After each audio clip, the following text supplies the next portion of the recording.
اللہ تعالیٰ جل مجدہ الکریم نے قرآن کریم میں کئی مقامات پر یہ بات واضح طور پر بیان کی کہ ہمیں زندگی کے اندر کبھی اتار چڑھاؤ ان دونوں کا سامنا کرنا پڑتا ہے۔ قرآن فرماتا ہے وَتِلْكَ الْأَيَّامُ نُدَاوِلُهَا بَيْنَ النَّاسِ، یہ ایام ہم لوگوں کے درمیان ان کو گھماتے رہتے ہیں، گردش دیتے رہتے ہیں، کبھی دن بڑے کبھی راتیں بڑی۔ پھر قرآن ایک بڑا حسین جملہ ذکر کرتا ہے فَإِنَّ مَعَ الْعُسْرِ يُسْرًا، إِنَّ مَعَ الْعُسْرِ يُسْرًا، بے شک تنگی کے بعد آسانی، تنگی کے ساتھ آسانی ہے۔ تو تنگی اگر آئی ہے تو اس کے ساتھ آسانی بھی آئے گی۔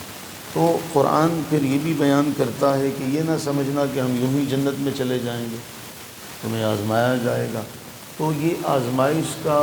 رزق کی تنگی اور فراخی کا سلسلہ، یہ ہمارے لیے کبھی کبھی آزمائش کا ذریعہ بنتا ہے، اور ہمیں اللہ تعالیٰ جل وعلا نے پھر اس میں صبر کرنے کا حکم دیا۔ آج کی حدیث میں بھی کچھ ایسا ہی ذکر ہے۔ حضرت سیدنا ابو ہریرہ رضی اللہ تعالیٰ عنہ کے حوالے سے ابو عثمان کہتے ہیں کہ میں ان کے گھر 7 دن مہمان رہا۔ میں نے دیکھا کیا کہ انہوں نے رات کی نماز کے لیے 3 افراد تھے،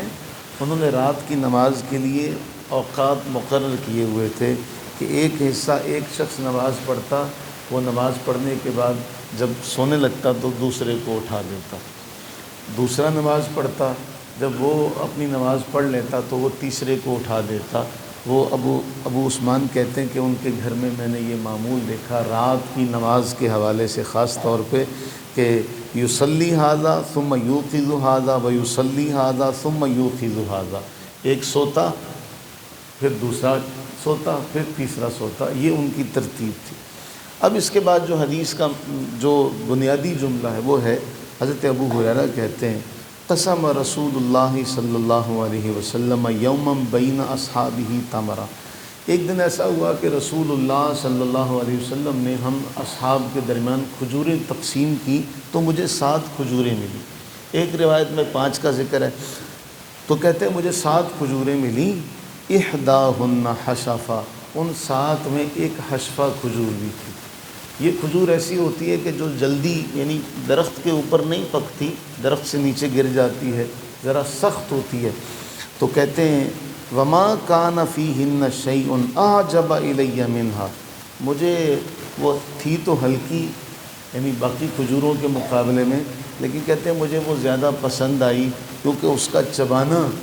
مجھے بڑا دشوار لگا۔ اب اس جملے کو سمجھیے گا کہ ایک تو وہ کھجور، ان 7 کھجوروں میں وہ کھجور سخت تھی، اور یوں کہا جائے کہ بعض علماء محدثین نے اس کی تشریح یوں بھی بیان کی کہ یہ ہلکی کھجور ہے کیونکہ درخت سے پہلے گر جاتی ہے، اور سخت قسم کی کھجور ہے، تو اس کو چبانے میں ان کو مزہ کیوں آیا؟ حضرت ابو ہریرہ کہتے ہیں مجھے پسند بھی تھی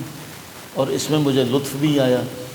یہاں پھر محدثین اس کی تشریح یوں بیان کرتے ہیں کہ کبھی کبھی ایسا دور بھی آیا کہ کھانے کے لیے 7 کھجوریں دی جاتی، کبھی تنگی کا ایسا دور بھی آیا کہ 7 کھجوریں ہر فرد کو دی گئی، بھی اسی سے گزارا کرنا، ایسا دور بھی آیا۔ تو قرآن فرماتا ہے کہ بے شک تنگی کے ساتھ آسانی ہے، تو قرآن نے ہمیں سبق دیا۔ تو کبھی یہ دن بھی آ جاتے ہیں کہ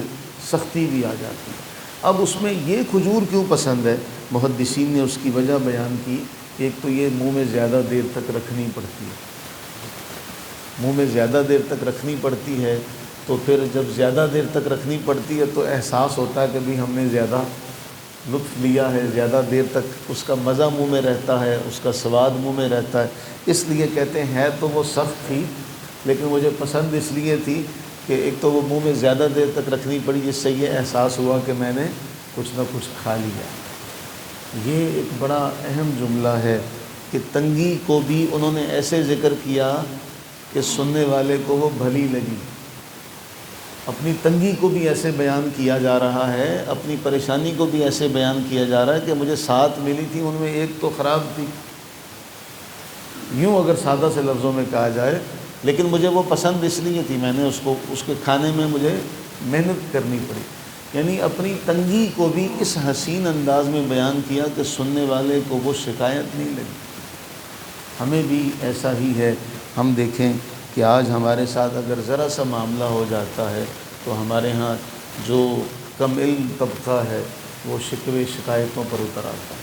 اور وہ اللہ تعالیٰ سے شکایتوں کا انبار لگا دیتا، اللہ نے میرے ساتھ ایسا کیا، میرے ساتھ ایسا کیا، میں ہی ملا تھا، میرے ساتھ کیوں ایسا کیا۔ تو قرآن ہمیں بیان کرتا ہے ہم تو تمہیں آزمائیں گے، کبھی خوف سے آزمائیں گے، کبھی بھوک سے، کبھی مال کی کمی سے، کبھی جان کی کمی سے، کبھی پھلوں کی کمی سے آزمائیں گے،